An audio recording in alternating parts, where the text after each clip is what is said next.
Et Dieu donna la vie. Point de vue chrétien sur l'avortement, l'infanticide et l'euthanasie.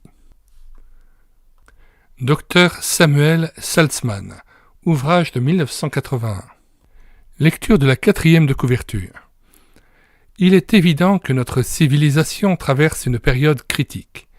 L'interruption volontaire de grossesse est en passe de devenir un acte médical, entre guillemets, reconnu en tant que tel.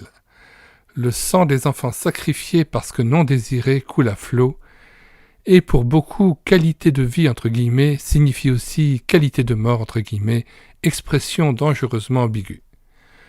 Dans un tel climat d'incertitude, les chrétiens ont le devoir de définir les normes et les critères sur lesquels ils ne transigeront pas. Pour ce faire, il faut d'abord répondre par oui ou par non à 2 questions fondamentales. Sommes-nous créés à l'image de Dieu ? La vie humaine est-elle un don de Dieu ?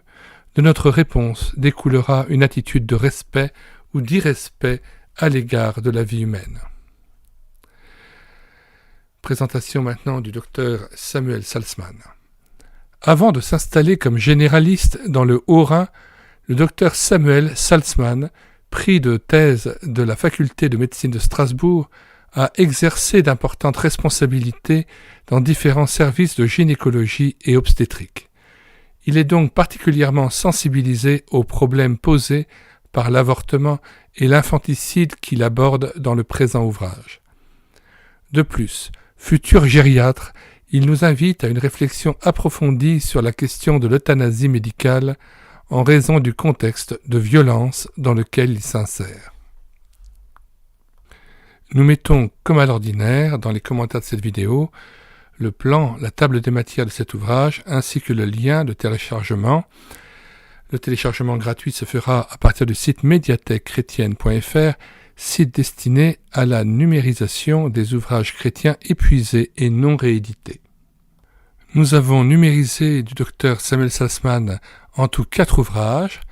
N'oublie jamais la vie, la contraception jusqu'où, le jeu de la vie, sur le clonage, l'insémination artificielle, le bébé éprouvette, la fièvre de Lassa, la fièvre, donc c'était une maladie, un virus qui se répandait surtout sur les missionnaires en Afrique et qui atteignait aussi la population africaine. Et thèse de Dr Samuel Salzman qui lui a valu donc les félicitations du jury. Et puis bien sûr ce livre que nous avons présenté, Et Dieu donna la vie. Nous vous invitons à vous rendre sur le site internet médiathèquechrétienne.fr et puis à profiter des 700 ouvrages chrétiens que nous avons numérisés et mis à votre disposition. Nous vous disons au revoir et à bientôt.